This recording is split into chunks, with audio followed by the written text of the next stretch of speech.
दोस्तों, एक बेसिक सा सवाल आपके मन में भी आता होगा कि पहाड़ की चोटी पर जाने से ज्यादा मुश्किल काम क्या होता है? उस चोटी से वापस आना। और ये क्यों होता है? ये इसलिए होता है कि जाने से पहले हमारे पास इतना समय होता है कि हम अपने लिए जरूरी सामान को ले सकते हैं। जरूरत खत्म होने पर उसे रास्ते में छोड़ सकते हैं या फिर थोड़ा इंतजार भी कर सकते हैं, क्योंकि अपने घर पर इंतजार करने में हमें कोई परेशानी नहीं होती। जब हम चोटी पर होते हैं तो हमारे रिसोर्सेज हर मिनट कम होते जाते हैं और हमारे पास रुकने का समय भी नहीं होता और बाहरी सहायता भी कहीं से नहीं मिल सकती। सब कुछ उतना ही होता है या फिर उससे भी कम होता है जितना हम अपने घर से लेकर आए थे। ये तो बात हुई एक पहाड़ की चोटी तक आने और जाने के सफर की। पर क्या हो अगर हम अंतरिक्ष में किसी ग्रह या उपग्रह से या फिर अंतरिक्ष से वापस आने की बात करें, जहां बाहरी सहायता की कोई उम्मीद भी नहीं कर सकता। आज हम इसी टॉपिक पर बात करते हैं कि अंतरिक्ष से पृथ्वी पर वापस कैसे आ जाता है। दोस्तों, हम ये तो जानते कि अंतरिक्ष में कैसे जाते हैं, लेकिन आज की वीडियो में हम वहां से वापस आने के बारे में जानेंगे। आइए जानते हैं कि कैसे वापस आते हैं अंतरिक्ष से, क्योंकि अंतरिक्ष में जाने से लेकर और वापस आने में ही असली खेल दिखाई देता है। अंतरिक्ष की यात्रा करने के लिए हमें रॉकेट की मदद लेनी पड़ती है, क्योंकि उसके बिना कोई भी अंतरिक्ष में नहीं जा सकता है। इसके अलावा स्पेसक्राफ्ट से भी अंतरिक्ष में जाया जा सकता है। अब इसका मतलब ये बिल्कुल भी नहीं है कि ये दोनों एक ही हैं, क्योंकि दोनों अलग अलग होते हैं।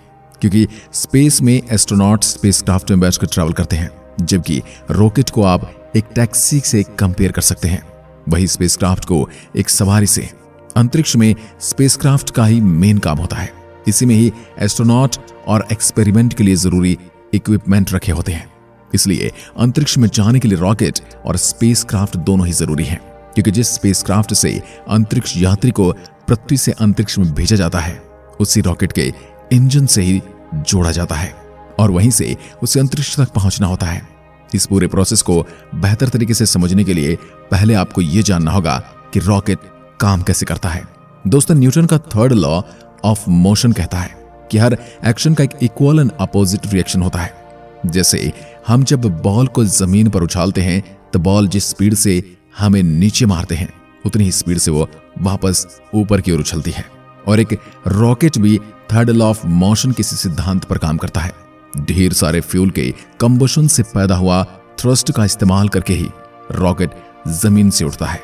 यहां आप एक बात तो समझ लीजिए कि अगर आपको लगता है कि वो लंबा सा गोलाकार यान रॉकेट होता है, तो आपको पता होना चाहिए कि रॉकेट केवल एक तरह के इंजन होते हैं, जिसका काम अंतरिक्ष तक अपने पेलोड को पहुंचाना होता है।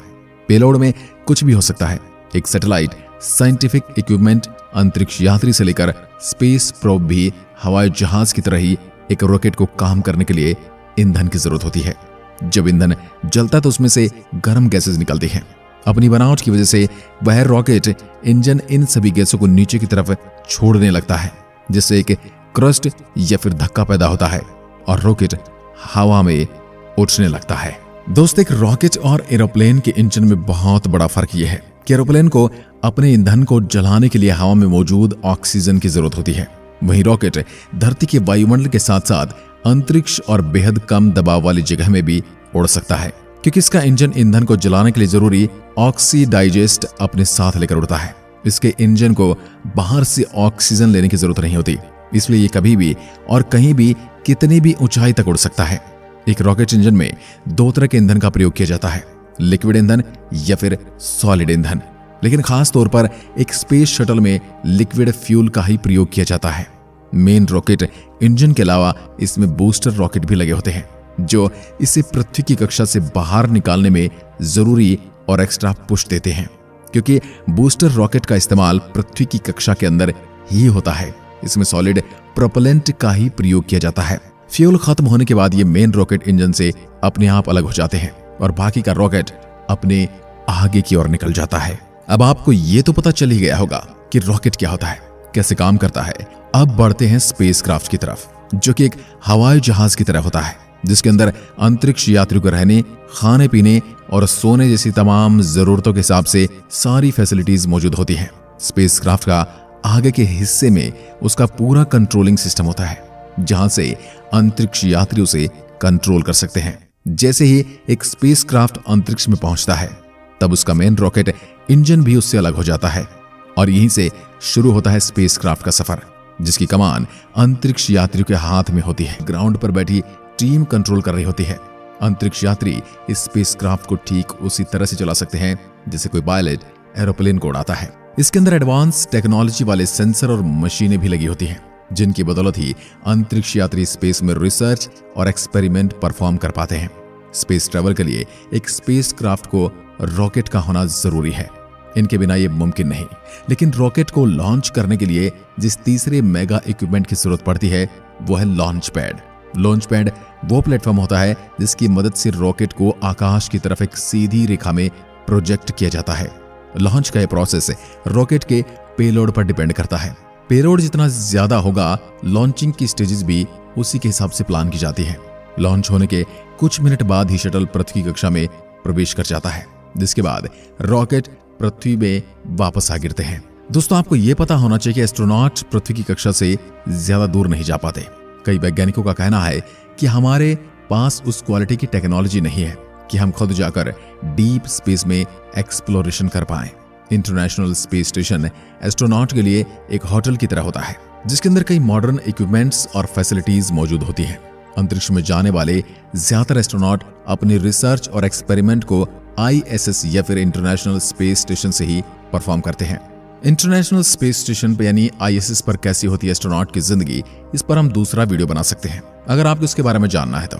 लेकिन अभी हम बात करेंगे कि आपने सभी एक्सपेरिमेंट करने और कई दिन स्पेस में बिताने के बाद ये एस्ट्रोनॉट धरती पर कैसे लौटते हैं। अगर आपको लग रहा है कि जिस तरह से स्पेस में गए थे उसी तरह रॉकेट के जरिए वे वापस भी आ जाएंगे, जबकि अंतरिक्ष में पहुंचने के बाद रॉकेट उससे अलग हो जाता है, अब उसका जवाब है स्पेसक्राफ्ट, जो कि 17,500 मील प्रति घंटा की रफ्तार से पृथ्वी की तरफ ट्रैवल कर रहे होते हैं। स्पेसक्राफ्ट पृथ्वी की कक्षा पर चारों ओर चक्कर लगाते हुए धीरे धीरे पृथ्वी के वातावरण में प्रवेश करता है।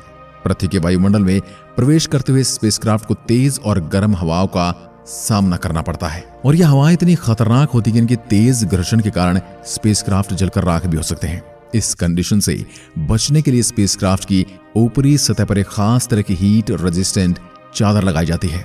अगर किसी वजह से ये चादर न हो या टूट जाए तो फिर स्पेसक्राफ्ट का पृथ्वी पर वापस आना मुश्किल हो जाता है। इसके बाद जैसे जैसे स्पेसक्राफ्ट पृथ्वी की सतह के नजदीक आता जाता है वो जमीन के पैरेलल उड़ने लगता है, और फिर आता है लैंडिंग का टाइम। स्पेसक्राफ्ट को लैंडिंग का ये प्रोसेस किसी एरोप्लेन की लैंडिंग के प्रोसेस की तरह ही होता है, लेकिन फर्क ये होता है कि इस स्पेसक्राफ्ट की स्पीड बहुत ज्यादा होती है, इसलिए लैंडिंग के समय इसमें पीछे की तरफ एक पैराशूट खुलता है। इसी तरह पृथ्वी पर अंतरिक्ष यात्री सही सलामत वापस आते हैं। स्पेसक्राफ्ट की लैंडिंग भी एयरपोर्ट रनवे पर ही कराई जाती है, और इस दौरान एरोप्लेन की तरह ही स्पेसक्राफ्ट के पहिए भी खुल जाते हैं। हालांकि मर्क्यूरी, जेमिनी, अपोलो और सियोड जैसे कुछ स्पेसक्राफ्ट की लैंडिंग समुद्र में करवाई गई थी, लेकिन यह प्रोसेस अब कम ही इस्तेमाल किया जाता है क्योंकि इसमें स्पेसक्राफ्ट के डूबने का खतरा बना रहता है, जो कि अंतरिक्ष यात्रियों के लिए घातक साबित हो सकता है। दोस्तों, आपने कभी ध्यान दिया कि स्पेस से आने वाली हर तस्वीर में अंतरिक्ष यात्री सफेद रंग के स्पेस सूट में ही क्यों दिखाई देते हैं, लेकिन जब एस्ट्रोनॉट स्पेस के लिए रवाना होते हैं या फिर वापस आते हैं तब उन्होंने ऑरेंज कलर का स्पेस सूट पहना होता है, जिसे एडवांस क्रू एस्केप कहते हैं, जबकि सफेद सूट को एक्स्ट्रा वेहिकुलर एक्टिविटी कहते हैं। इसके पीछे भी एक खास कारण है। दरअसल ये स्पेस सूट अंतरिक्ष यात्री को ध्यान में रखते हुए डिजाइन किए जाते हैं। स्पेस सूट के ऑरेंज रंग का ये भी कारण है कि इसका रंग दूसरे रंगों से ज्यादा विजिबल होता है। इसे स्पेस में जाते समय और आते समय पहना जाता है ताकि जाने आने में कोई दुर्घटना भी हो जाती है तो अंतरिक्ष यात्री को उसके सूट के रंग की मदद से आसानी से खोजा जा सके। वह सूट्स में लाइट और पैराशूट जैसी कई चीजें जुड़ी होती हैं जिससे किसी दुर्घटना होने की स्थिति में एक अंतरिक्ष यात्री की जान बच सके। अगर बात करें सफेद स्पेस सूट की, तो इसे स्पेस में अंतरिक्ष यात्री इसलिए पहनते हैं ताकि वो अंतरिक्ष के घने अंधेरे में दूर से ही दिख जाएं। सफेद सूट काफी एडवांस टेक्नोलॉजी से बनाया जाता है। आज की वीडियो में बस इतना ही। अगर वीडियो पसंद आई हो तो लाइक कीजिए और ऐसी वीडियोस के लिए चैनल को सब्सक्राइब जरूर करें। धन्यवाद।